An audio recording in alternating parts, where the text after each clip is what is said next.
Pero si la iglesia no está trabajando como cuerpo, de manera orgánica, cada persona tiene su ministerio, la iglesia está muerta, es un cuerpo muerto.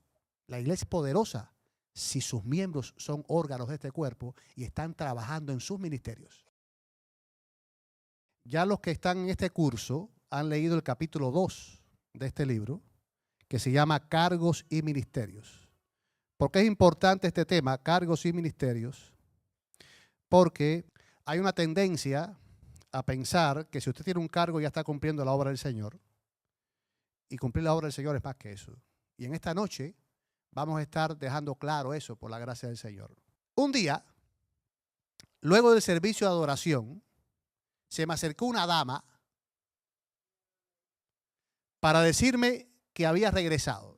Ella me dijo, pastor, acabo de regresar. Me había ido de la iglesia. Y después me dijo, no es que me fui de Cristo, me fui para otra ciudad, me fui a otra iglesia. Por varios años.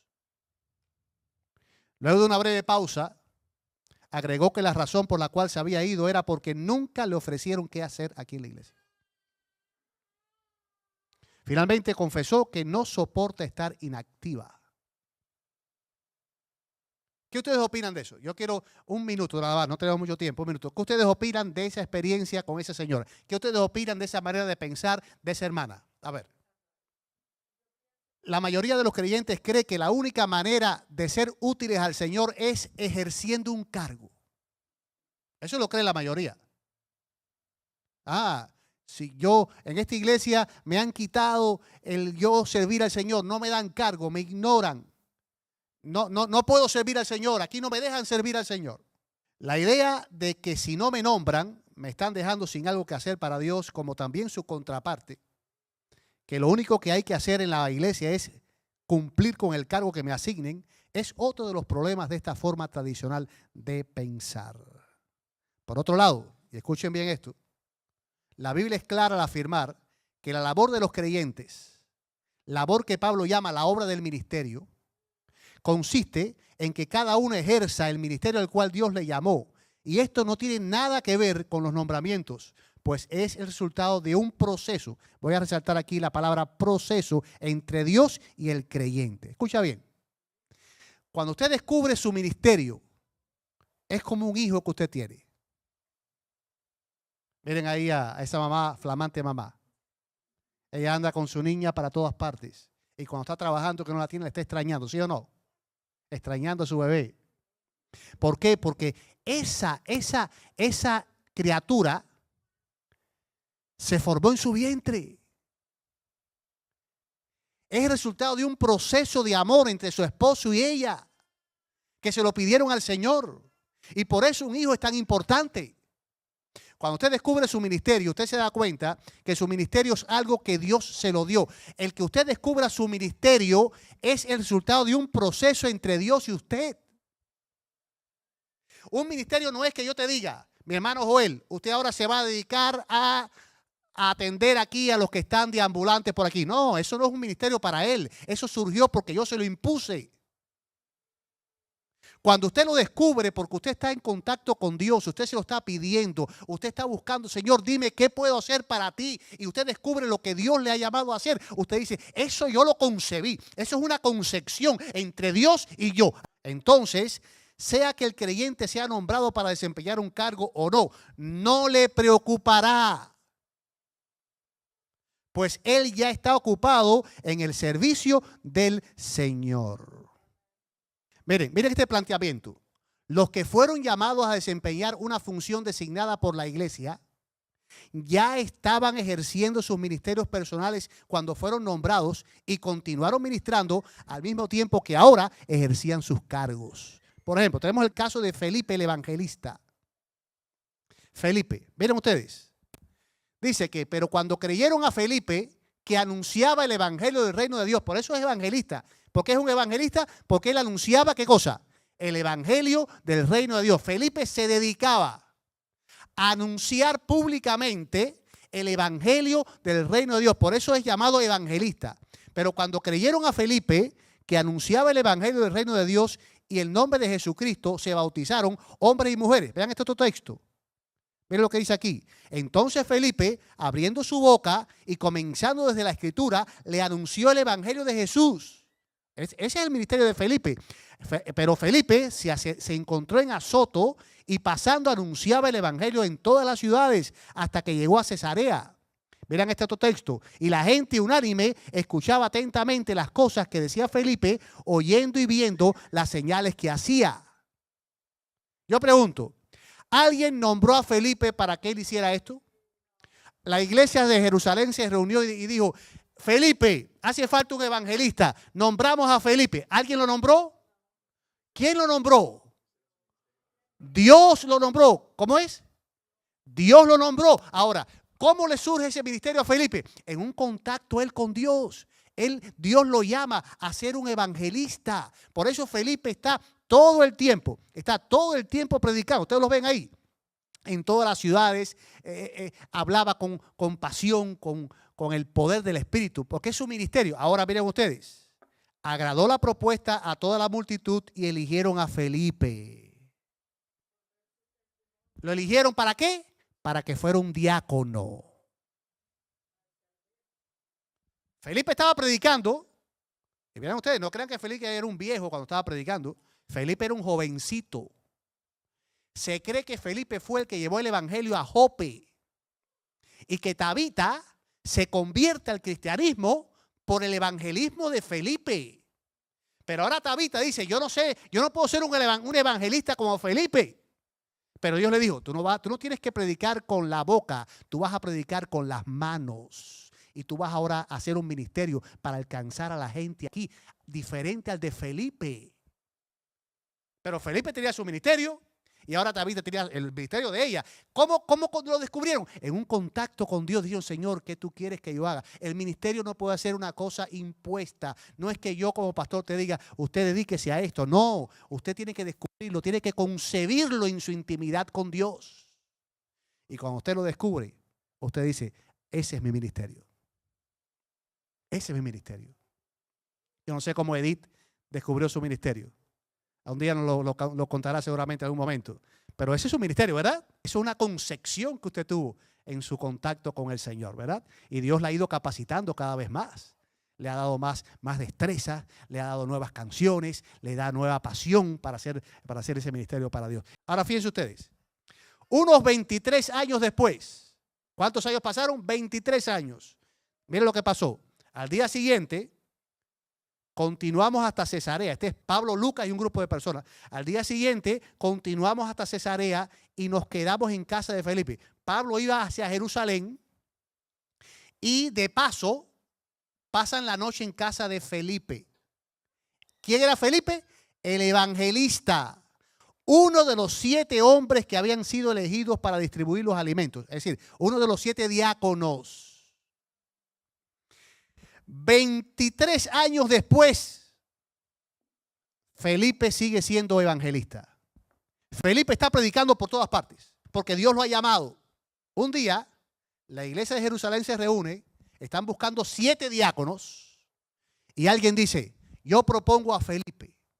¿Y por qué usted propone a Felipe? Es demasiado joven. Porque Felipe, siendo tan joven, es un gran evangelista, es un hombre consagrado a Dios, tiene pasión por Jesucristo.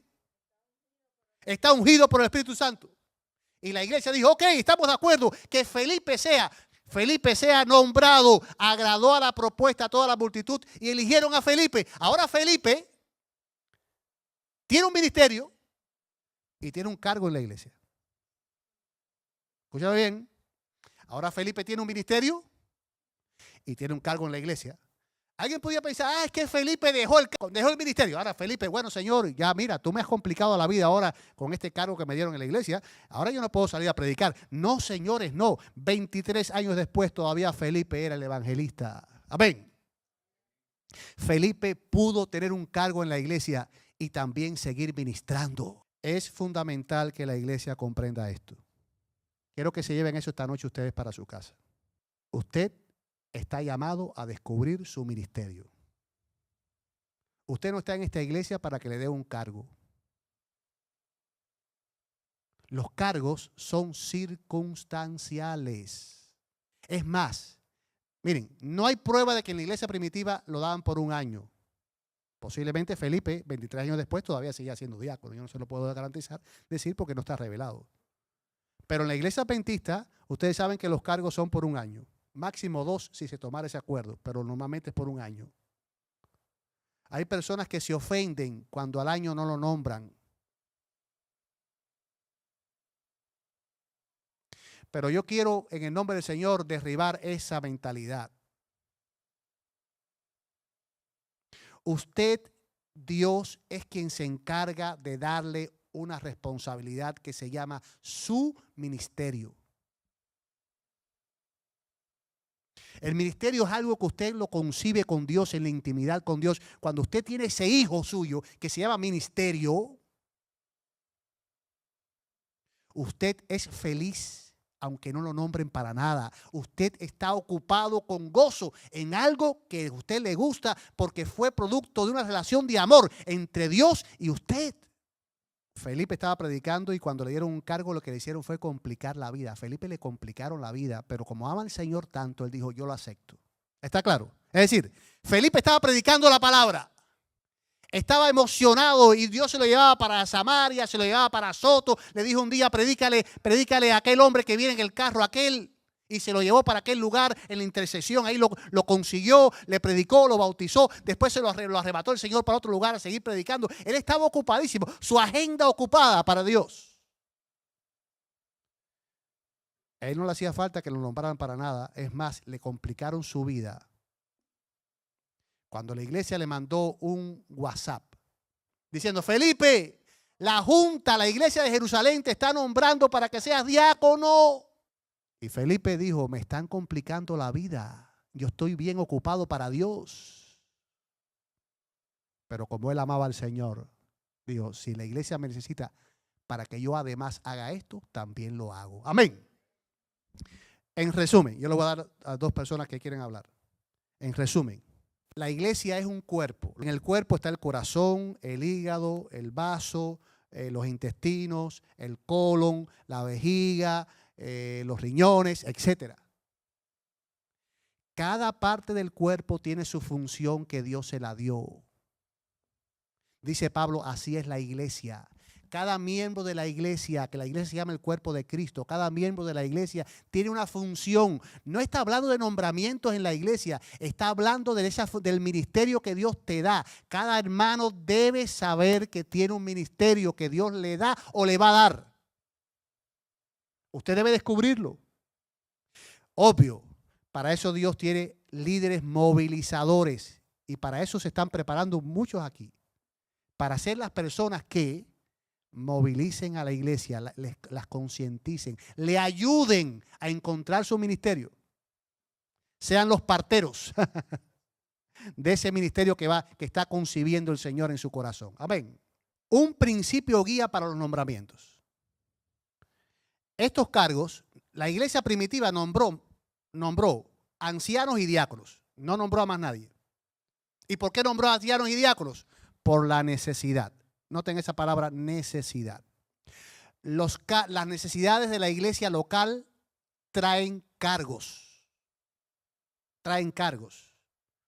Ahora bien, en la iglesia apostólica no siempre la necesidad dio a luz un nombramiento. Por ejemplo, mire, el hospedaje. El hospedaje era fundamental en aquellos tiempos. Hoy en día tenemos hoteles. Básicamente, no hay necesidad de llamar a un hermano y decirle, hermano, usted podría hospedar al hermanito tal, al pastor tal que viene. Usted lo puede hospedar. No, hay hoteles. Pero en aquellos tiempos no era así. La iglesia era pobre. Es más, la iglesia no podía pagar eso. ¿Y cuál era la situación? Miren ustedes, miren todo lo que aparece ahí. Dice, Hechos 21:16. Y vinieron también con nosotros a Cesarea algunos de los discípulos, trayendo consigo a un hermano llamado Nasón de Chipre, discípulo antiguo, con quien nos hospedaríamos. Otras palabras, ¿dónde se hospedaban los evangelistas y los que estaban en las funciones eclesiásticas en aquellos tiempos? En las casas. Y por eso ustedes pueden ver que dice aquí, 1 Timoteo 3:2 dice, pero es necesario que el obispo sea irreprensible, marido de una sola mujer, sobrio, prudente, decoroso, hospedador. ¿Por qué? Porque era fundamental. Si la gente no hospedaba a los que andaban predicando itinerantes, la obra no podía funcionar. Y dice aquí 1 Pedro 4:9, hospedaos los unos a los otros sin murmuraciones. ¿Había necesidad de hospedaje en la iglesia primitiva, sí o no? ¿Y por qué no nombraron un director de hospedaje? Yo pregunto, ¿por qué no nombraron a un director de hospedaje? Eso significa que no siempre la necesidad de la iglesia trajo consigo un nombramiento. Es decir, se nombraron los diáconos porque hubo necesidad. Se nombraban los ancianos porque había necesidad. Pero no siempre la necesidad dio a luz un cargo en la iglesia. Eso es un principio que la iglesia hoy tiene que entender. Porque queremos nombrar, que todo el mundo tenga un cargo, que nombramientos para todo. Y lo que hacemos es, miren, Felipe siguió evangelizando, pero no crean que Felipe evangelizó al mismo tono que evangelizó antes, porque ahora tenía que dedicarse tiempo del que usaba para aquello, ahora tenía que compartirlo para esto otro. ¿Vamos a entender? La iglesia primitiva entendió que si te da un cargo a ti, tú vas a estar dejando de ministrar, aunque sea un poquito, va a sufrir la obra. Por lo tanto, ellos prefirieron que en las cartas de Pablo escribiera y se motivaran a la gente a que hospedara, a nombrar un director de hospedaje en la iglesia. Necesidades de la iglesia, miren. Mantenimiento de las facilidades. ¿Hace falta que se mantengan las facilidades del templo? Bueno, eso trae consigo un director de mantenimiento. Actividades de confraternización, trae consigo un director social. Eventos evangelísticos, hace falta un director misionero. Recepción de asistentes, las diaconisas. Tecnología, director de audiovisual. Programas, directores de jóvenes, escuela sabática, música, etcétera. Administración, tesorero, etcétera. Registro de miembros, secretario, secretaria. Promoción de ministerios, director de ministerio personal.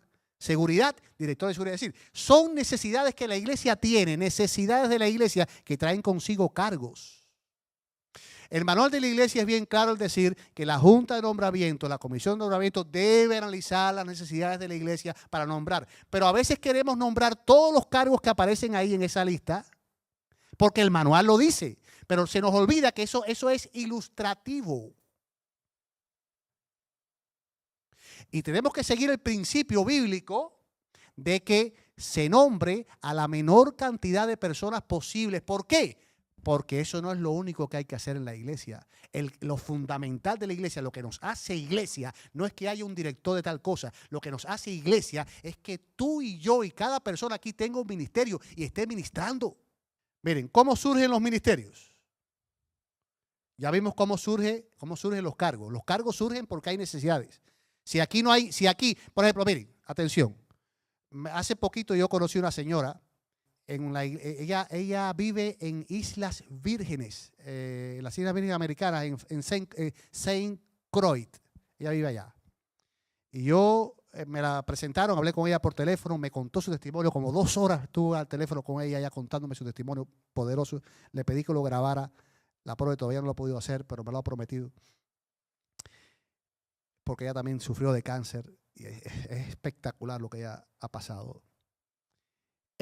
Dios un día le dijo, yo quiero que tú te dediques al ministerio de los niños. ¿Escucha eso? Pero en su iglesia no había niños. Fíjense. Dios le dijo, quiero que te dediques al ministerio de los niños, pero en la iglesia no había niños. Y cuando ella le dijo al pastor, Dios me ha dicho que me dedique a este ministerio, el pastor se sonrió y le dijo, mi hermana, pero cuando haya niños aquí, ahora no hay. La hermana me dijo, yo compré un terreno, imagínense una isla, compré un terreno en un lugar espectacular de esta isla. Yo ahí, al construir mi casa, iba a estar viendo el mar y los barcos, los barquitos, el ambiente marítimo todo el tiempo. Miren qué clase la brisa, iba a estar recibiendo brisa del mar, una cosa espectacular. Me costó ese solar, ese terreno tanto y me gocé con eso. Pero yo le dije al Señor, necesito comprarme una van, una guaguita, como dicen en Puerto Rico, una guagua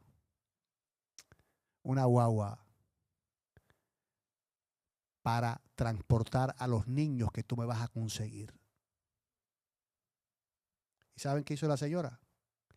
el dinero que tenía para la fundición de su casa virando al mar, lo dedicó a comprarse la guagua.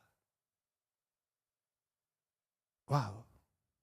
Ella es maestra con el gobierno, con el Ministerio de Educación de St. Croix. Y esa señora empezó a contactar a todos esos padres y se comprometió en buscarlos con esa guagua. ¿Y saben cuántos niños ha llegado a tener en la iglesia? 60 y 70 niños.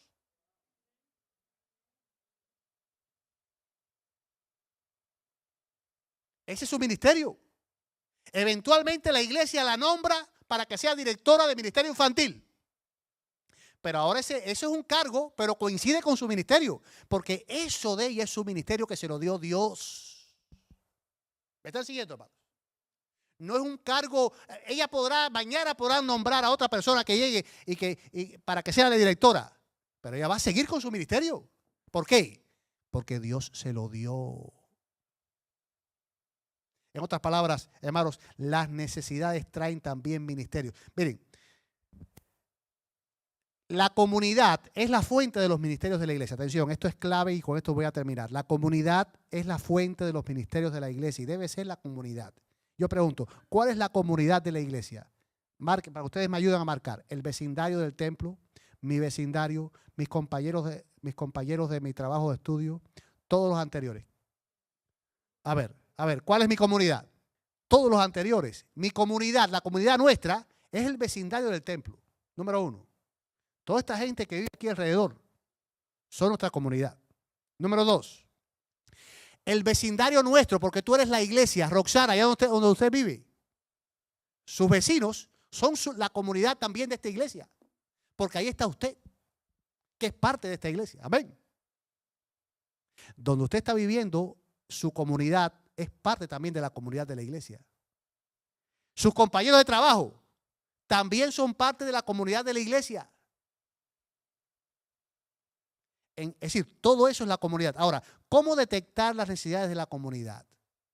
Miren el texto bíblico. Dice aquí, recorría Jesús todas las ciudades y aldeas, enseñando en las sinagogas de ellos y predicando el evangelio del reino y sanando toda enfermedad y toda dolencia en el pueblo. ¿Cómo Jesús llegó a la conclusión de que la gente necesitaba enseñanza, de que necesitaba predicación, de que necesitaba sanidad? ¿Cómo Jesús llegó a esa conclusión? ¿Por qué? ¿Qué hacía Jesús primero? Recorría. Es por eso, mis hermanos, miren lo que dice este autor, dice Beteta, plantea que la iglesia deberá interactuar con su comunidad, con el fin de escuchar a la gente.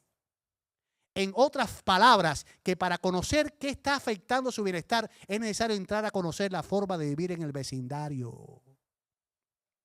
Entonces, una vez que se conozca qué necesita nuestra comunidad, la iglesia creará la estructura para satisfacerlas. Sin lugar a dudas, que el estudio de tales necesidades dará a luz nuevos ministerios. En otras palabras, ¿cómo surgen los ministerios? Dios quiere levantar en esta iglesia ministerios eficientes. Ministerios que ayuden a nuestra comunidad realmente. ¿Cómo saber qué necesidades hay? Miren, yo propongo, y espero que podamos hacerlo, un equipo de exploradores comunitarios. Gente que le va a gustar hacer esto y que se van a preparar para estar visitando la comunidad, interactuar con la gente para saber qué necesidades hay en la comunidad.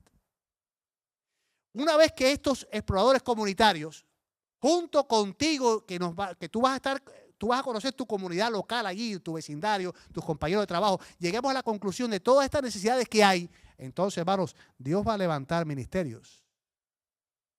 Dios va a levantar ministerios. Y va a haber un comité que se llama Comité de Movilización Ministerial. Este comité va a estar encargado de recibir todas esas necesidades. Y entonces este comité va a estar tratando de motivar a la iglesia. Hermanos, hace falta estos ministerios. ¿Alguien, Dios ya le ha comunicado de una manera o de otra que es algún ministerio, esto es su ministerio? Y entonces, sabiendo cuántos ministerios hacen falta en nuestra comunidad, vamos a irlos llenando poco a poco, según Dios vaya llamando aquí a las personas. Amén. Para hacer un trabajo eficiente como Dios quiere que se haga. Amén. Ahora, Este no es un plan para el año 2025 nada más. Este es un plan que debe quedarse en la iglesia como la vida de la iglesia, porque el cuerpo humano, la iglesia es un cuerpo, el cuerpo humano no trabaja por sesiones. ¿Alguna vez su corazón le dijo, mira, esta semana no voy a trabajar? ¿Le dijo alguna vez el corazón, le dijo eso a usted? ¿Alguna vez su hígado o el páncreas dijo, me voy a tomar un mes de vacaciones? ¿Alguna vez haya recibido ese mensaje?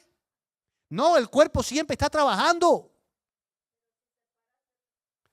Si la iglesia no está trabajando como cuerpo, es una iglesia muerta. Escucha bien, si la iglesia no está trabajando como cuerpo, es una iglesia muerta. Podrá haber tremendas partes aquí. Podrá haber unos diáconos que den la bienvenida, que hagan otra, podrá haber ancianos que prediquen, podrá haber todo eso.